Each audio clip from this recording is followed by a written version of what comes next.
অবশেষে আমাদের হায়ার এসিটা ফিটিং হয়ে গেছে, সুন্দর মতো ঠান্ডা আসতে আছে। চালু দিছি, এই চলতে আছে। তো এসিটা ফিটিং দেখেনিভাবে করছি। তো এখানে বিমে লাইন কানেকশন দিয়ে রাখছিল, এখান থেকে পাইপ বাড়িব, কিন্তু বাড়িওয়ালা দেয় না। বাড়িওয়ালা বলতেছে আমার বিমে সিদ্ধ করতে দিব না।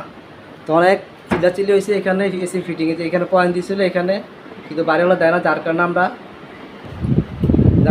এ ওয়ালে ফিটিং করছি। দেখছেন, এ ওয়ালে ফিটিং করে এভাবে পাইপ নিয়ে আসছি। বাড়িওয়ালা দিব না, কারণ বিমে আমি সিদ্ধ করতে দিব না। দরকার হলে 2000 টাকা দিব পাইপ জয়েন দেওয়ার, তারপর আমি দিব না। অনেক ঝগড়া হয়েছে, তারপর দেয় নাই উনি।